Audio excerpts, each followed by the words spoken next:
Hello, ladies and gentlemen, and welcome to the S&P show. It is 7 o'clock, and we're finally back on Facebook Live because we didn't go on the air on Tuesday on Facebook Live because there was like a Facebook ban for 24 hours for some odd reason. I don't know, but I don't want to get into it. So I'm it is probably to blame for that. okay. Well, we don't want to discuss about that.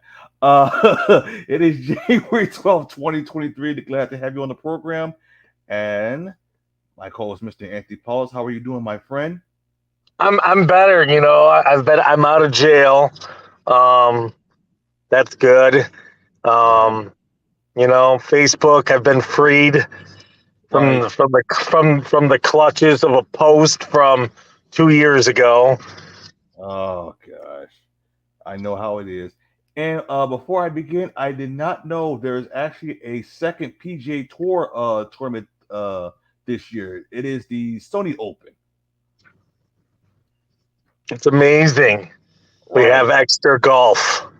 Exactly. And then in a couple of weeks it's supposed to be the Australian Open. But You there's know, maybe the ball rotates a different way when it's hit down there. Who knows? exactly, and I think their weather is different than ours because we're in the Western Hemisphere, they're in the Eastern. Yeah, so right now it's nice and warm and toasty down there, and it's cold here, but it'll be the opposite in a couple months. Oh You boy, know, I want to all talk about about those hemispheres.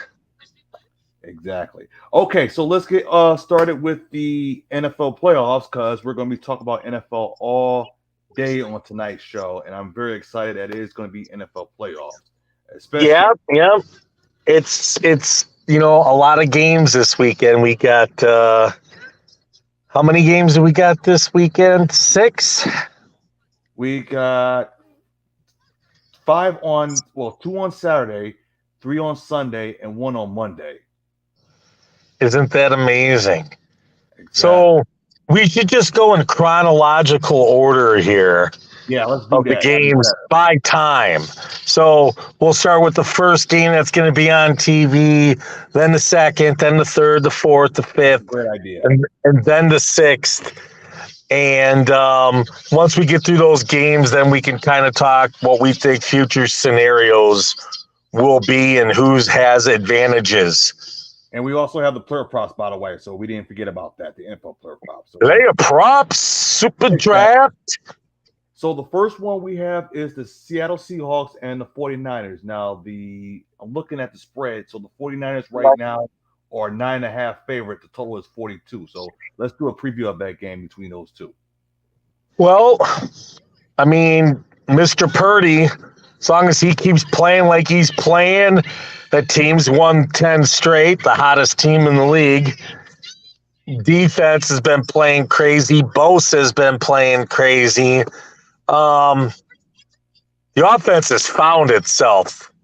As long as the defense doesn't have one of those letdown games, Right. kind of like it did against the Raiders, but they still got through. This team can do some work.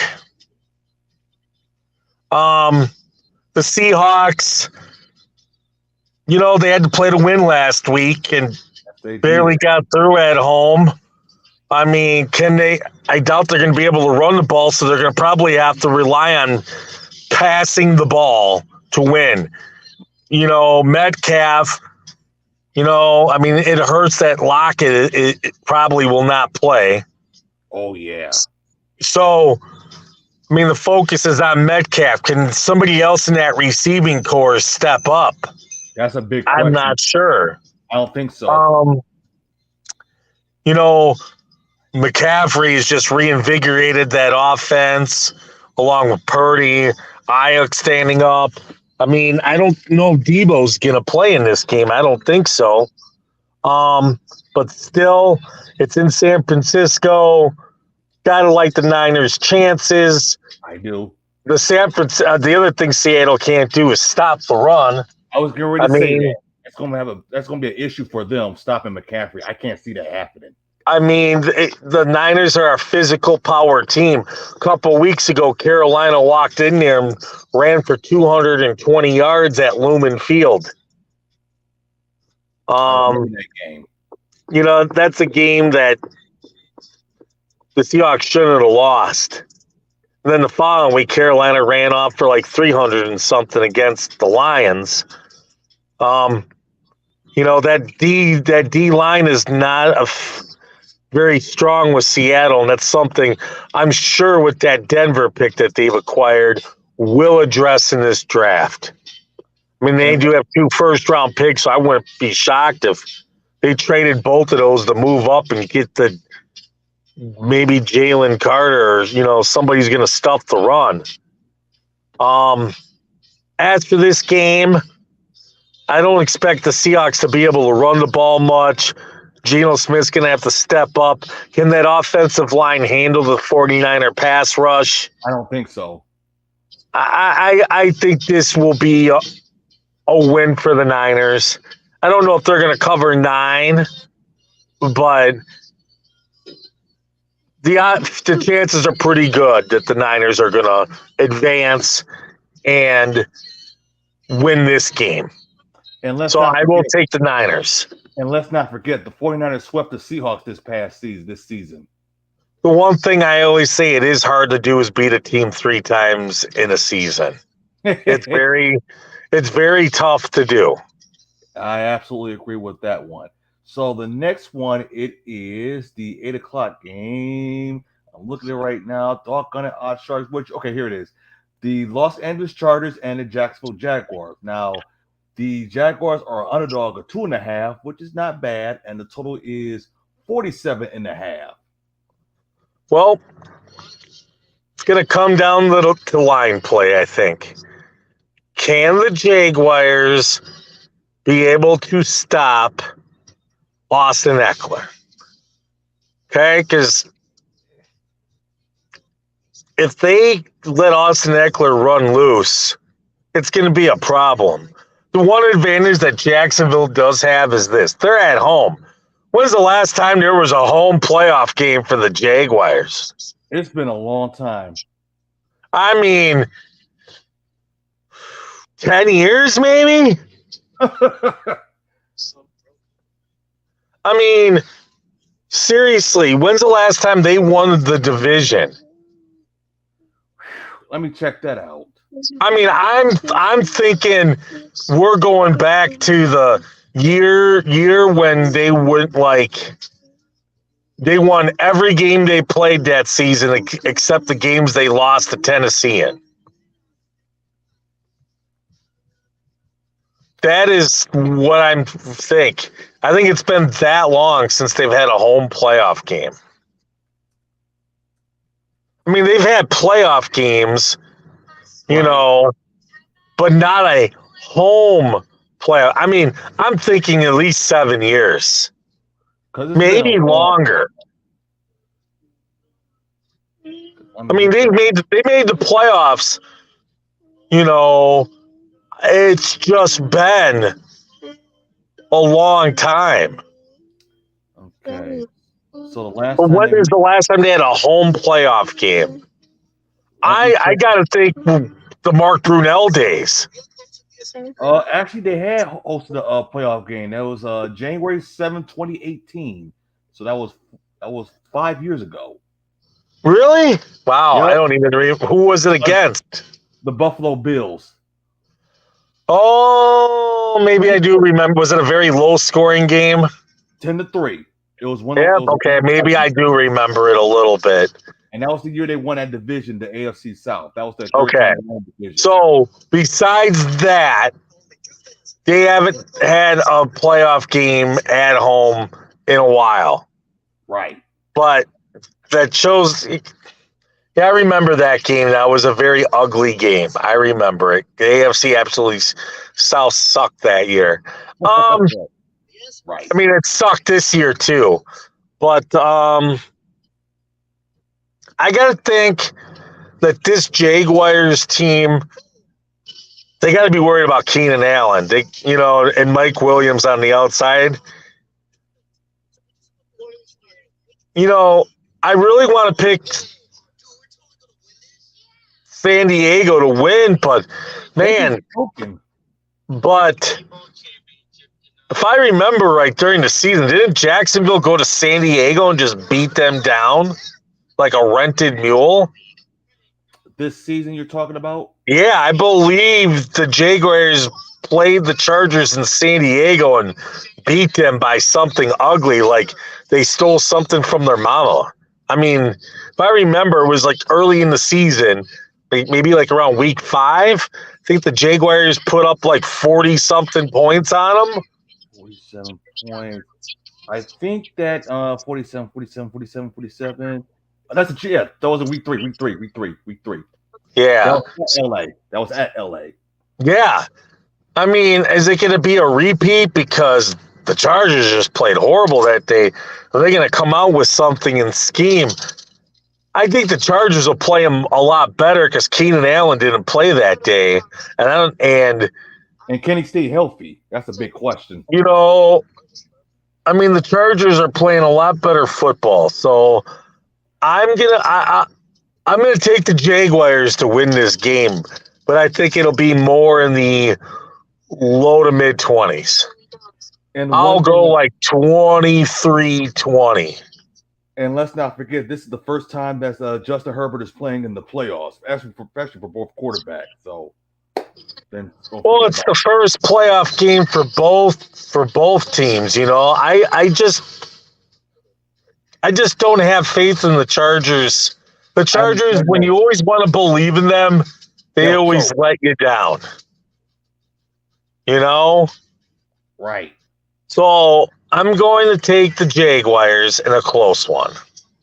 Okay, so that game will be on NBC. That will be a primetime game. So that's the Saturday game. So we're on to the Sunday game. That is the Miami Dolphins and the Buffalo Bills. Now that game will be on CBS. Buffalo is favored by 13. The total is 43.5. But Miami does not have Tua as their quarterback because he's injured. I'm just going to go ahead and say it, folks. If you want to make plans to go do something else this weekend, that is the day. That is the game to do it for, because it's going to be ugly. It's going to be a blowout. I can see that. It's going to be very ugly. Very, very ugly. If this game was in Miami, for some reason the Bills have trouble on the road at Miami usually, but not this time. They're going to be at home, and they're going to remember that loss they to Miami at home, and they're effectively playing with a third-string quarterback. They're going to beat the snot out of the Dolphins. Unless the Dolphins pull off some miracles or some major injuries happen, they're not winning this game. To be honest with you, right now, the Dolphins lucked on us. To be honest with you, right now, the Dolphins are playing, and the Patriots were playing better. I mean, the Steelers and the Patriots are playing better football at this point of the season. Yes, the Dolphins are banged up like no tomorrow. Okay.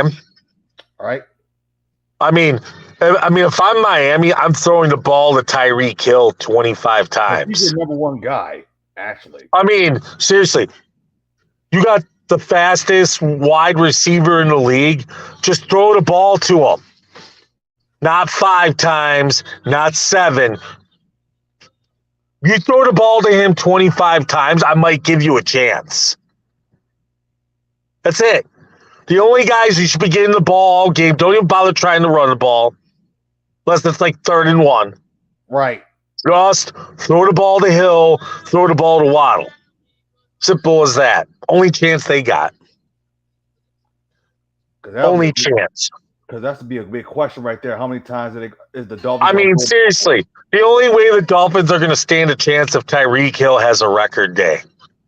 Right. Because that's the number one guy. Only way they're going to have a chance. So I might as well take the points. I might as well take the 13 Buffalo. Yeah, I don't know about taking 13, but I'll take Buffalo for a win for a lesser payout.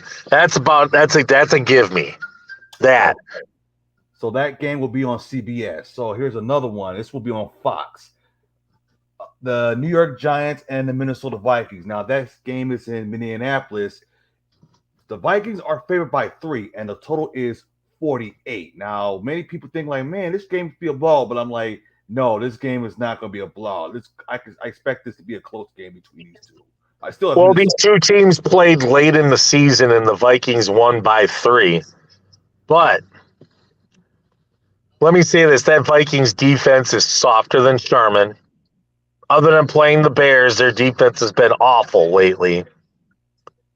The Giants last week had nothing to play for, so they rested Daniel Jones and Saquon Barkley and all the important starters. Correct. So they're going to be fresh. They're going to be freshy fresh going into this game. And you know what? If you can figure out how to handle Justin Jefferson, you probably got a good chance here.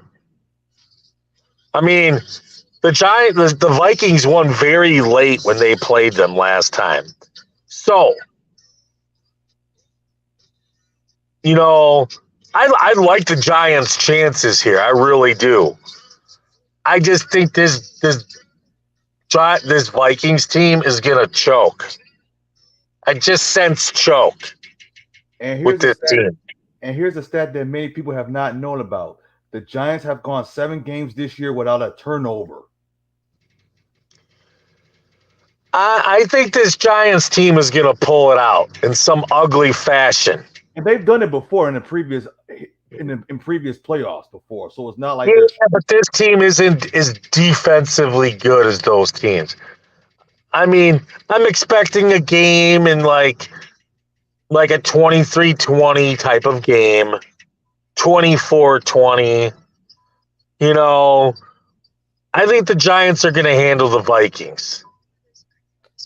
I now. do.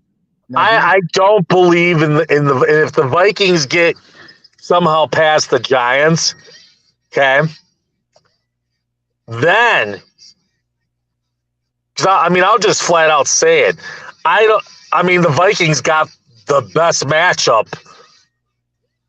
Okay, and let me explain why. Because I don't think the Vikings can beat Seattle, Philly, Dallas, Tampa Bay, okay, or the Cowboys. So that leaves the Giants. The Giants are the easiest matchup for the Vikings. They really are. They were gifted this.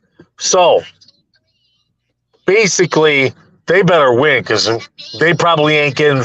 Whoever wins this game isn't going to win the following week. Okay? This is the weakest game of all the NFC games. I'm going to take the Giants for an upset. I just feel it. I'll 24-20. and someone's on the comment, Snowman Multimedia said Giants in a walk off. So he put that Yeah, on me. I can see that. I'd say 24-20, 23-20, something like that. Yes, I can see the Giants going down for a game-winning field goal at the end. I can see it and sending all the Vikings fans home. I can see it. Now, with the points, do you think it'll be closer than 48?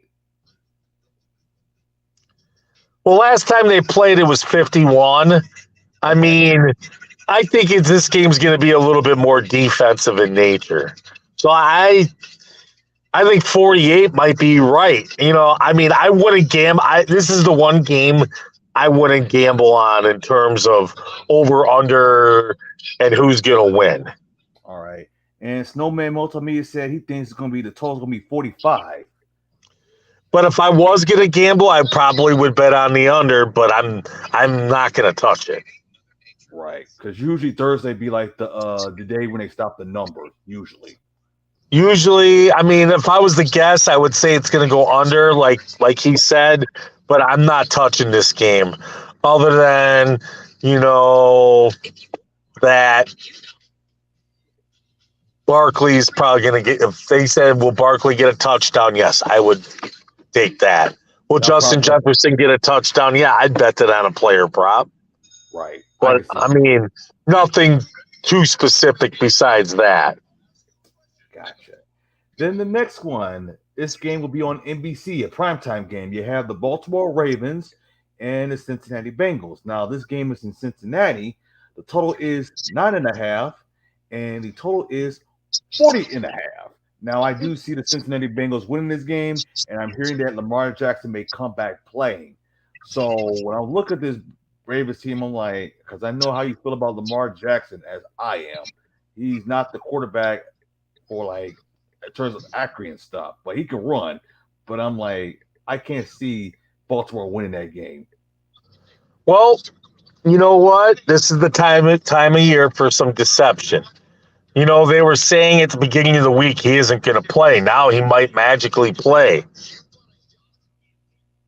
Who knows if Lamar's going to play? Personally, I think he's going to play. You know, I just can't see him not playing unless that injury is just too severe. I think they're going to, it's a Harbaugh. I sense some deception. It's the playoffs. Let's see if he plays. If he plays, let me say this. Last week, the Ravens probably knew they were going to lose. They probably didn't show everything. Right. That game last week was more for the Bengals to win, and they were at home to ensure that they would get a home game against the Ravens, which they did because they didn't want to go to Baltimore, right? Right. Now you got a home game, and it also ensured a neutral site game against the Bills, at least. So here we go. I'll say it's going to be a Bengals win. I'll say 7 points. Okay. I'll go 28. You know what? I'll go 28-20. 8 points. Say that. And do you think that who do you think is going to have a field day if you're the Bengals?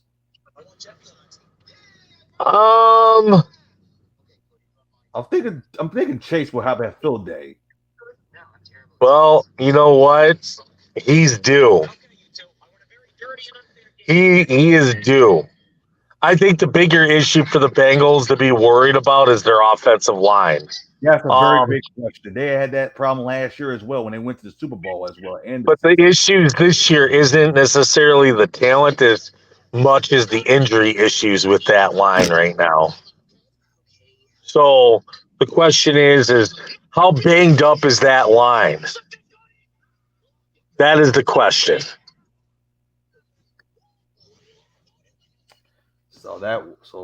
And then we also have the Cowboys and the Buccaneers, but for some odd reason, this game is on ESPN and ABC, by the way, so letting you guys know about that. For some odd reason, the Cowboys are favored by 2.5. This game is in Tampa, and the total is 45.5. And for some odd reason, Dallas loses to Tampa Bay for a strange reason.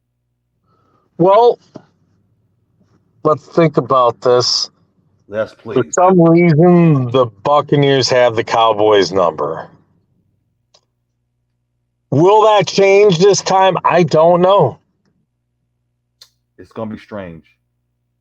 People are calling it the Tom Brady retirement party and everything else. I don't know about that. I just don't know. Because the Buccaneers went into Dallas in week 1 and just beat the snot out of them physically. And this game isn't in Dallas. This game's in Tampa. Yes, the game's in Tampa. So the question is I think this game will be low scoring. What's the over-under on this? The over-under is I want to say 40. I want to say 40. I want to say 45. I want to say 45. Let me get it right. I'll take the under. 45 I'll take the under, man. Dak always folds in the playoffs, man. I don't see the Cowboys putting up a lot. Either this game will be a shootout or it'll be low scoring. It's not going to be in between. It'll either be like 31-28, something close, or it's going to be 17-13 in a tight battle. It's going to be one or the other. I'll take my chances on a low-scoring game with the way the Dallas defense is, Dak folding, Tom Brady not having the best statistical day. But the Buccaneers, with that veteran leadership, will somehow eke it out. And all the Dak haters and Jerry Jones haters will be out there talking about how Dak didn't have enough help in the passing game. And, and Zeke ain't the answer. Well, Zeke's probably not going to be back after this season, folks. This is about to be the end of the Zeke Elliott era in Dallas. Because they're not going to take on that $15 million he's due next year. And that'll be a mutual parting of the season unless they agree to a reduced contract, because he's not getting paid $15 million to run the ball for 700 yards. It ain't happening. Not today, not tomorrow, not any day. How I always be saying it. Exactly. So, I mean, it's kind of the Tony Pollard show. Maybe Zeke might stay for $7 or $8 million. He might, because I don't know if anybody's going to pay him more than that on the open market. I don't. So I could see the Cowboys working out a deal with him, but not at $15 million. That's too much money. Like I could see, because of some loyalty, like $8 million. I could see it. He's worth that. I'm not saying he's worth 15, but he's worth 8. I could see that. With the Buccaneers, it looks like Tom Brady and Mike Evans finally got in together the last 2 weeks and ironed out whatever differences they had. Because, Mike Evans threw out that 50-point special, a week too late for me in fantasy purposes. Oh, yeah. Yeah, don't remind me. But you just did. No. Yeah, I see that smile. Anyways, I see that smile. Go ahead. So, yeah, you're beaming from ear to ear. Okay. So, anyways, here you go. Eyebrows raised. I see it. Okay. So, I just don't see this being the end of the Tom Brady Buccaneers. I think the Buccaneers are going to win. There's just something about Dak. I just don't think this Dallas team's going to get over that hump against Tampa. I just don't. Now, let me say this. If this was the Giants, if this was the Giants, or the Seahawks, if this was the Vikings, if this was the Seahawks, if this, I would take the Cowboys in those games. But I just, let me say this. If this game was on the other side of the bracket, I would pick the winner of this game to go to the NFC title game.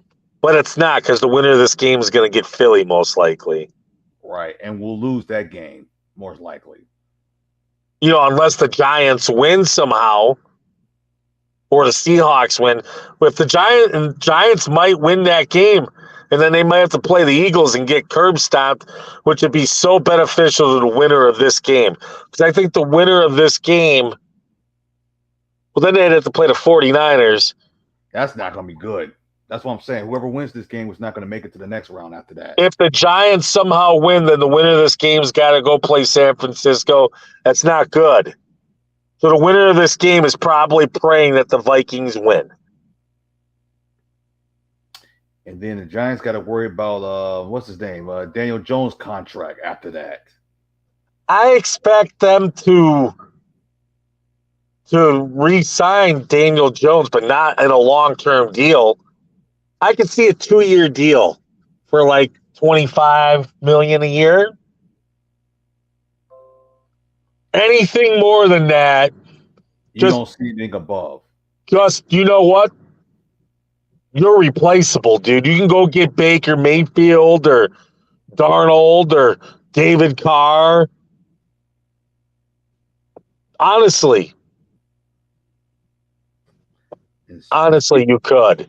The one thing Daniel Jones doesn't do is turn the ball over. That much I'll give him credit for. right. But he's not going to be anything dynamic or special. He's like a better version He's of a game Eli Manning. manager. He's a game manager. He's kind of like a better version of Eli Manning in a certain extent. Well, he's more mobile. I'll give him Exactly. that. I give him props to that. He's more mobile. Because I never thought Daniel Jones was going to be like that in the But NFL. you can't call him Eli Manning when Eli Manning does have 2 Super Bowls, even with that Giants defense. Still, that's too much praise. But Exactly. Because it was that Giants defense anyway. So, I'll take Tampa Bay in a close, ugly win, and I think it'll be like I said. It's most likely it's going to be a hard fought physical game, but there's a chance it could be a shootout. I don't see a game, a duke 'em out game in the 20s. I mean, if it's going to be a shootout, it'll be 31, 34, 31, 34, 28, 31, 28, or it's going to be kind of like that game in Dallas, very close. I can see that a possibility for that one. So that's what I expect. Right. I'll take Tampa Bay. I just think Dak's a joker. Until he wins one, gonna still get labeled that. Right. Now, as we were talking about the games, because I'm looking, it's like, okay, which game do I really, really, really like? As we were talking about this, I say, let me do a process of elimination. The Miami and Buffalo, that game, we both agree that game's not going to be exciting. We both agree on that one. Yep. Then, the Dallas and Tampa Bay game, that could be a flip flop. That could be like a $50 on that one. I like Tampa. That game was in Dallas on a rematch. I might take Dallas, actually. But on the road, I think Dak's going to fold. Right. But the game, I'll probably surprise people. The game that I'm really going to be seeing in the wild card will be the Chargers and the Jacksonville Jaguars, because that's a pick 'em. It's really a pick 'em game. Right, because that game is very exciting, and plus you have 2 quarterbacks that have never played in a playoff game. So that's why I say this will probably be like the most exciting game. 2 young quarterbacks. I think that game will be exciting. Not the biggest market, Los Angeles, they're kind of like the second team in LA. They're kind of like the Clippers. Right. But, then you got Jacksonville in a small market, but, then you also got the San Diego market somewhat involved. Right. I think that game offers a lot of excitement and possible fireworks. Right. And I think Chargers fans, like, even if they're not like San Diego or not, they'll still go to the game. I don't know. That game's in Jacksonville, so I don't know about that. I was saying in general. That game was in LA, they might, but I don't know. LA fans the game will sell out in Jacksonville. It's just I don't know how many I don't know how the Charger fan base travels. Right. I mean, they're mostly they're most like in a regional team, not a. And you got to make that trip from one coast to the other. It's LA too, man. LA people I got something else to do, Right. And plus, it's beaches and stuff like that. And plus, it's a Dodger and Laker town and Raiders town. Forgot about that. So, yeah. I don't think the Charger fans are a traveling fan base like the Packers, the Cowboys, the Bills, the Steelers. Those fan bases travel. I don't see that with the Chargers. Right. I was gonna say the Raiders. I don't know the Raiders. I don't think Raiders fans travel like that. I don't see that fan base being a travel base like But they're a Raiders fan Packers. in general, though. But they don't like travel like you mentioned those previous teams as far as Yeah, fans. exactly. I just don't see them traveling like like for instance, you go to like a Miami game, half the stadium's full of Packer fans when the Packers play the Dolphins. Right. I don't see that with the Chargers. You might get some sporadic fans there. I don't expect anything crazy.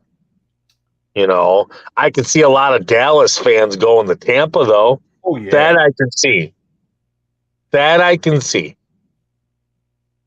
So So yeah, I did pick the Chargers and the Jacksonville game to be like the most exciting game. You probably had the same thing as I had.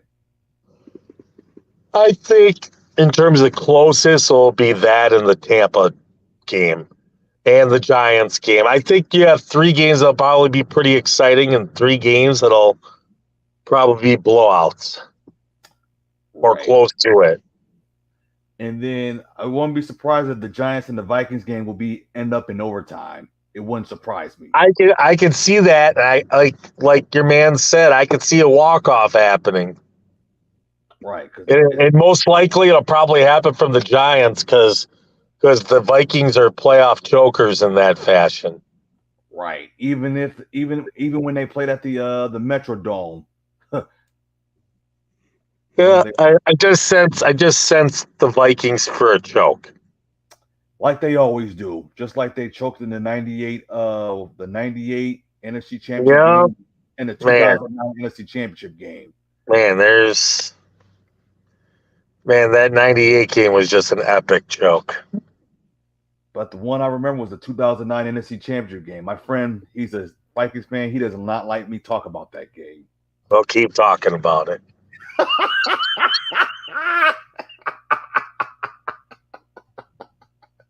He talked about it.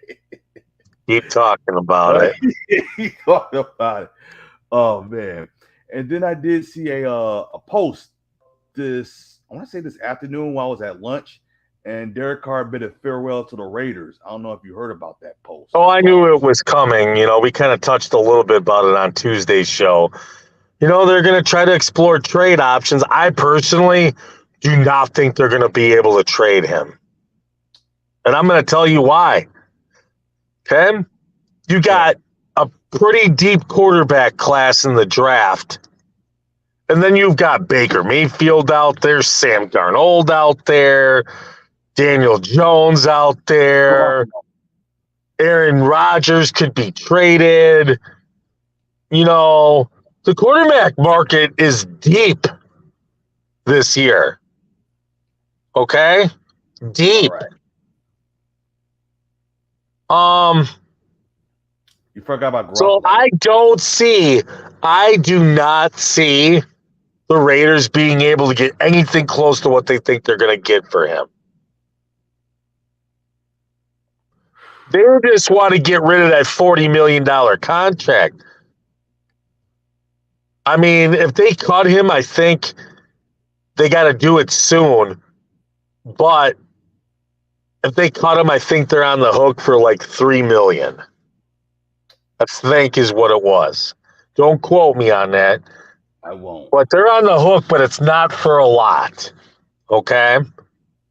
They want to try to get something. I don't see them getting anything. Okay? So in the end, they're probably not going to be able to trade him, and they're going to cut him, and then they can either go and trade for Rodgers.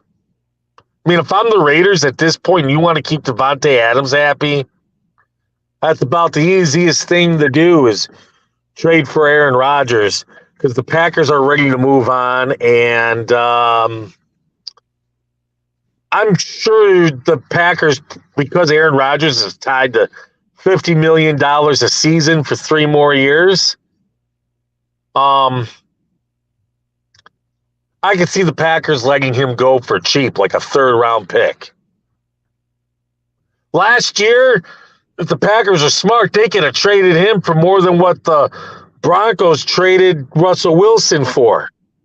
But now, after this season, and in that contract, Would the Raiders trade for Aaron Rodgers? Yeah, but not at the crazy price.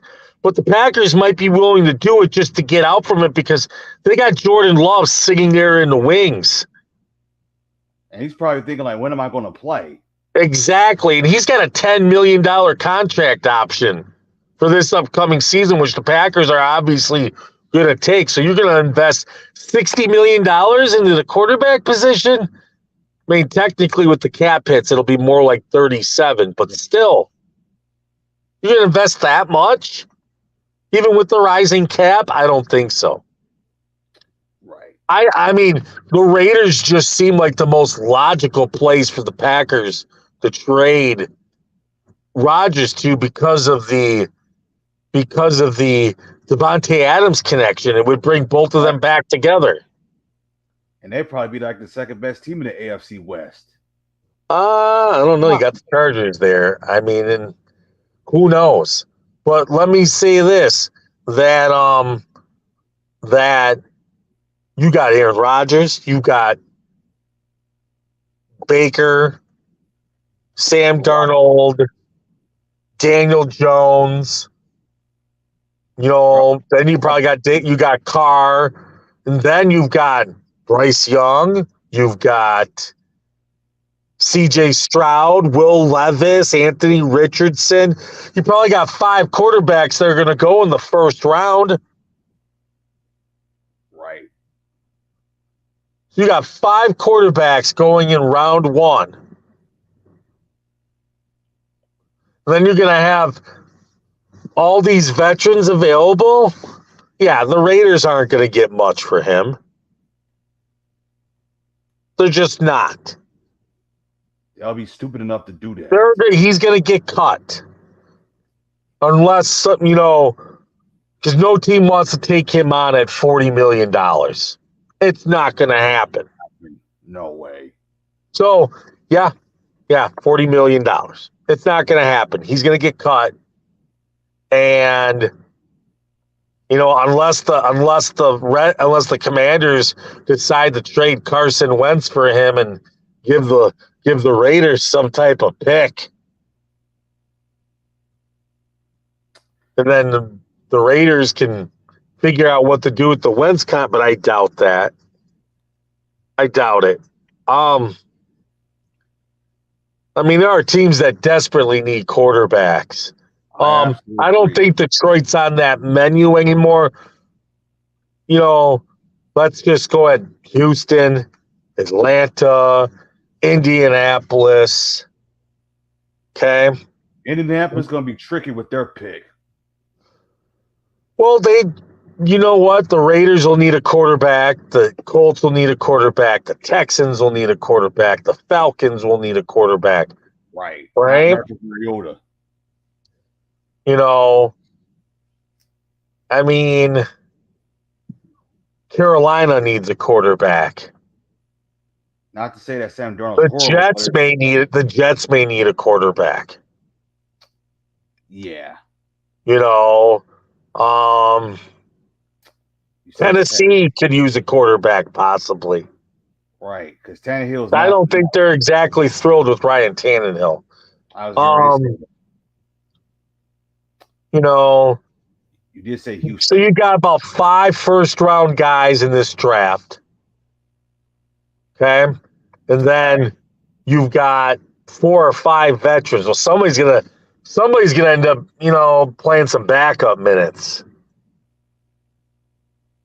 If Rodgers gets traded to the Raiders, let's say, boom, you know, that fills one spot. Then you got these other teams. The Lions, you know, I think Jared Goff's going to be that dude, at least for next season. So you've got like 6 teams. Baker, he's probably going to start somewhere, just not Carolina. You know, then you got Darnold, and then you got Bryce Young, who will eventually be a starter somewhere, and Stroud will probably be a starter somewhere, and Will Levis will probably be a starter somewhere. And then Anthony Richardson and whatever else, you know, falls down the line, so be it. I mean, how happy are the Patriots with Mac Jones? I don't know. It's an iffy. Tom, the Buccaneers might be looking for a quarterback. Because let's say after this Sean Payton. season, Tom Brady decides to go back to New England for a victory tour, a retirement tour. And signs a 1-year deal with New England. Then what? A lot of variables. A lot of quarterbacks out there. Mitch Trubisky's going to be out there. Ugh, trash. I mean, trash, but, For a starter. well, capable backup, if you want to call it that. Yeah, I see him as a backup, not a starter. So the question really is there's just going to be more quarterbacks out there on the market than there are spots. That's why I don't think Carr is going to get traded, and if somebody does trade for him, that contract is going to have to be severely altered and worked out. Gotcha. And the Raiders might have to eat a chunk of it to trade it, but for the pick that they're going to get, they're not going to do that for a $20 million cap hit. So he's going to get cut. I mean, does Carr sign somewhere and start? He might. I could see him being on the Jets. Seriously. I could see him being on the Jets and the Jets drafting another wide receiver and rolling with it. So the Jets are pretty good defensively, but the Jets needed some offensive linemen, and when they lost Breece Hall, that was their season at running back, because the rest of those running backs are trash. But they can upgrade that offensive line and get the running game going, and they get another wide receiver to complement Garrett Wilson. Man, then you could be talking with them. So I expect some type of quarterback upgrade, because Zach Wilson isn't going to be the answer. I could see him getting traded. The question is where he's going to get traded at. That'd be the big question. Because I don't see a lot of teams getting Zach Wilson. Well, some team that's going to probably try to believe in him and mold him and just see what he has. And if not, he's the backup. I mean, it won't be anything expensive. I couldn't tell you what team that's going to be, but a team that maybe wants to sit him and let him develop behind a veteran quarterback. New Orleans, maybe. That's another team that needs a quarterback. My goodness. Taysom Hill, no. No. Jameis Winston, no. Zach Wilson, I don't know. Maybe. I don't know. That's another team that needs a quarterback. I forgot about Taysom Hill. That's the other thing. They can say bye-bye to Jameis Winston and go get Carr or Baker or somebody and throw them in that He has been mix. a disappointment since he came in the league. I mean, I don't see Jameis Winston back on the Saints. I see him as a backup somewhere, but not on the Saints. Speaking of the Saints, Alvin Kamara, I don't know if he'll be back on the Saints after this year. Because you did say that on Tuesday. Yep. I just don't see it. Oh, are you on mute?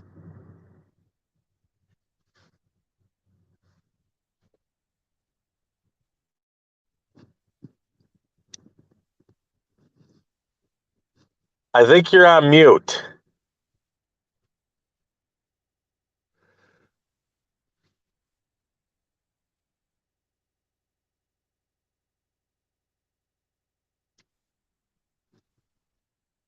Nope. Nope. Can't hear you.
go. All right. For some odd reason, my microphone. Okay, here we go. Oh, we're back. All right, there we go. For some odd reason, it must have switched. For some odd reason with The the mic. emergency broadcast system is now aired.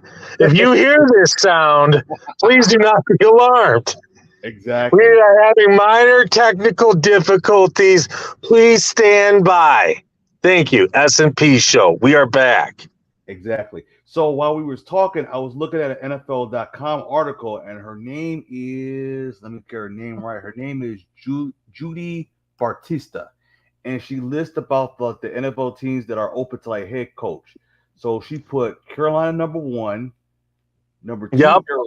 number two Arizona. I don't know who's going to take the Yeah, Arizona. well, they wanted to interview Kirby Smart that I saw. I don't see Kirby leaving Georgia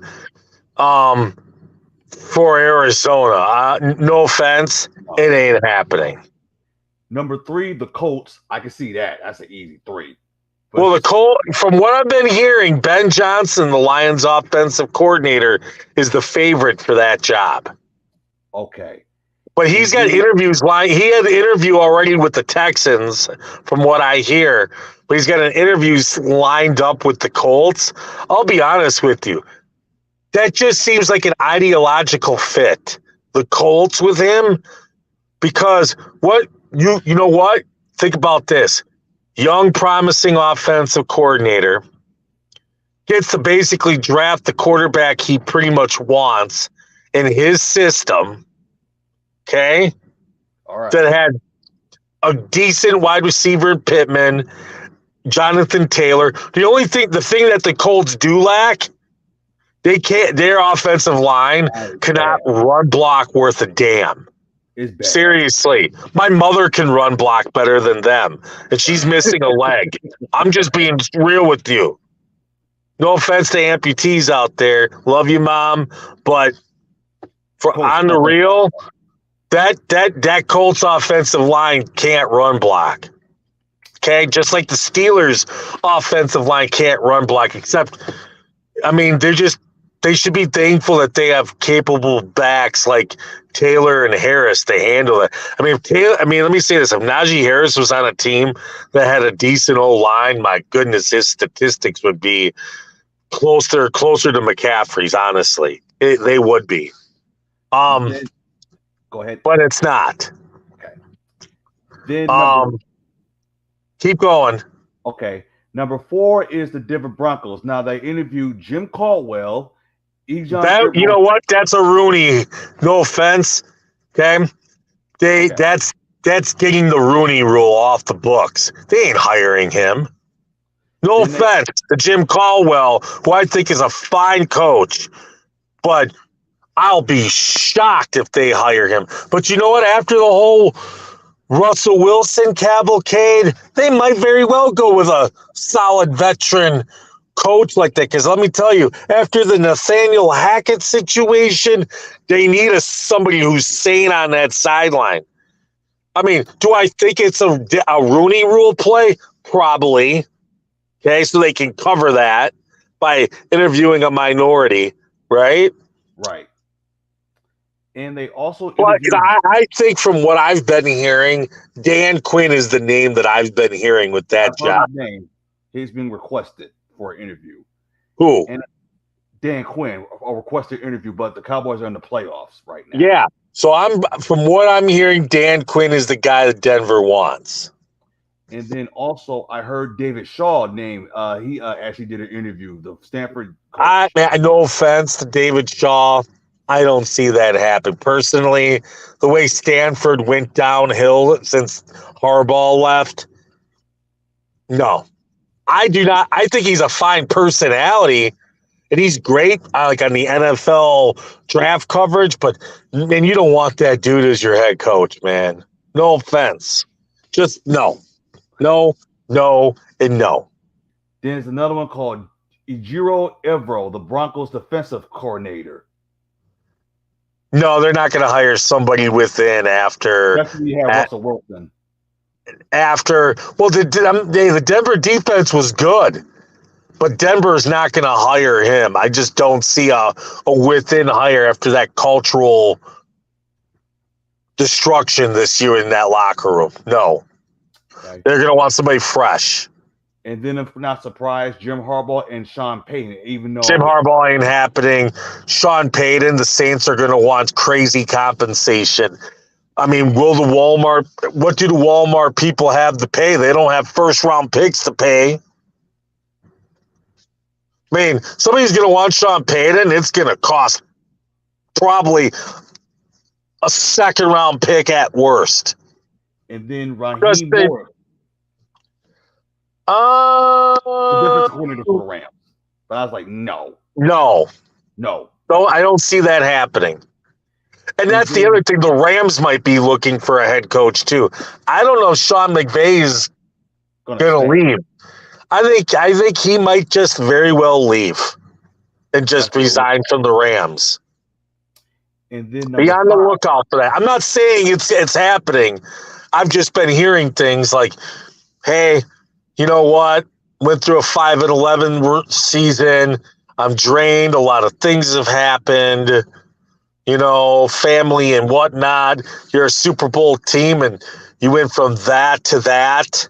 I mean, plus the Rams are not exactly positioned well for future development because they've given up all their first round picks the next 4 years. Right. 3-4 years. So the cupboard's going to be empty. You got Stafford at $35 million, Kupp, Donald, Ramsey. And you finally saw that this year when you give up all of that talent to pay. I mean, they got the ring, okay? Don't get me wrong. Was it worth it? Yeah, you got a ring out of it. Now, if they didn't win the Super Bowl last year, man, the cost to be the boss would have been just crazy ridicule. And then for this to happen, man. So go ahead. I mean, they should be grateful that the 49ers beat the Packers in Green Bay because, no offense, there was no way in hell the Rams were going into Green Bay and beating the Packers last year. Right. And okay? Just wasn't going to happen. Then they have the Houston Texans. You put that number 5, which I agree with. Now, of course, they did interview Ben Johnson, the coordinator.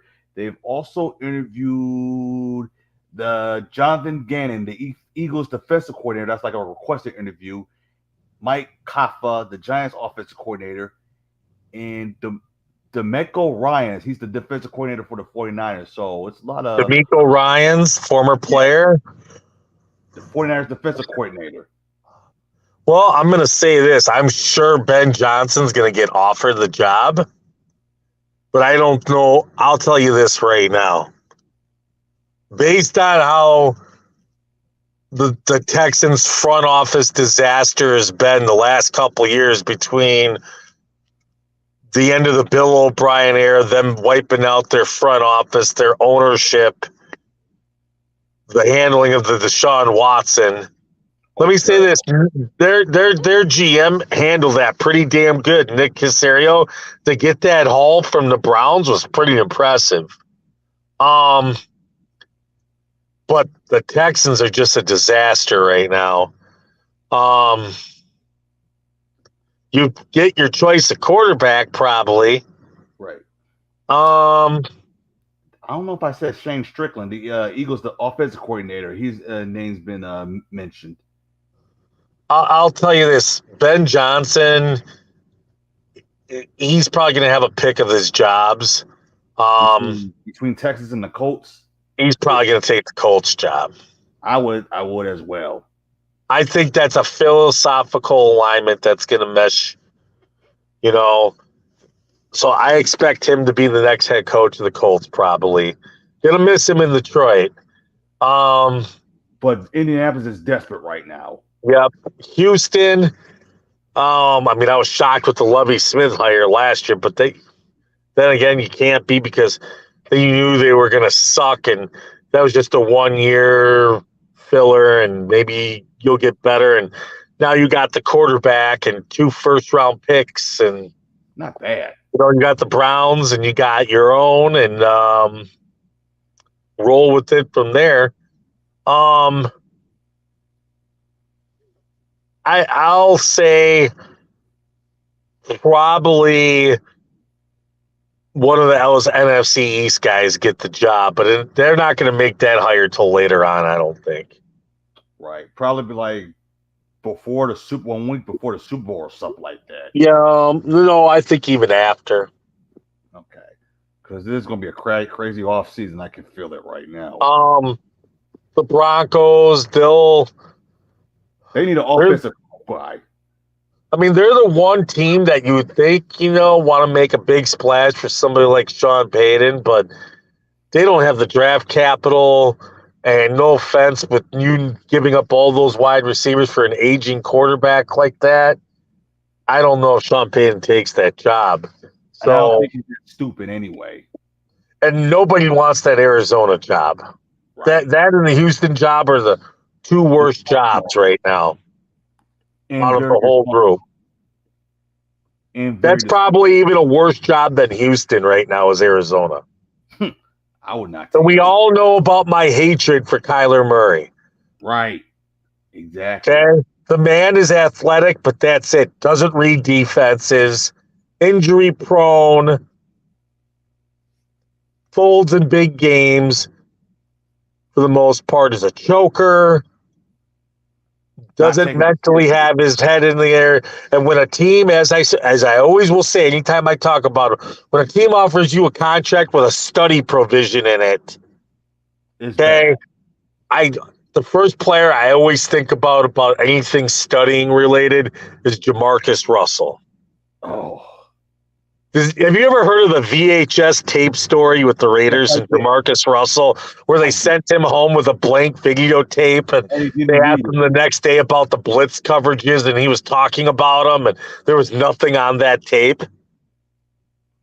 I mean, that reminds me of Kyler Murray, and they gave him all this money, and dude just is going to sit in Arizona with the honeys, not giving a damn. All the athletic talent, man. All of it. But when it comes down to X's and O's and reading defenses, man, just he wasted Demaryius Hopkins for 2 years. And now they want to trade him. Because he hasn't played up to snuff, but Hopkins a little bit, and you know what? They're going to trade him. They're not going to get him for. I'll tell you this: that when the Cardinals got Hopkins for a second-round pick and David Johnson from the Texans, it was like the trade of the century. If anybody remembers how long ago that feels. But when they trade Hopkins, they'll probably get a first from somebody. Gotcha. You know, like how A.J. Brown got traded? Some team. I can see the Bears, but the problem is the Bears traded the 32nd pick in the draft for Claypool. Another stupid Bears move.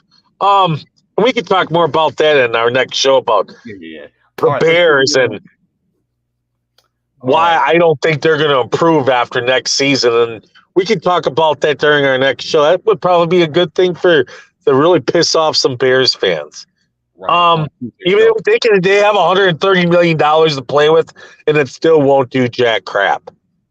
All right. So unless they go get a wide receiver. Anyways, very quickly, let's get the player props and end the show. And thanks everybody for tuning in. Tell your friends to tune in. Let's jack this thing up for 2023 Jamestown Jackal style. Exactly. And these player props are for Saturday, by the way. This Saturday, by the way. All right. Saturday. Saturday. It's Saturday. Actually, De La Soul is dropping a new album tomorrow. But anyways. Thank you for letting me know for that.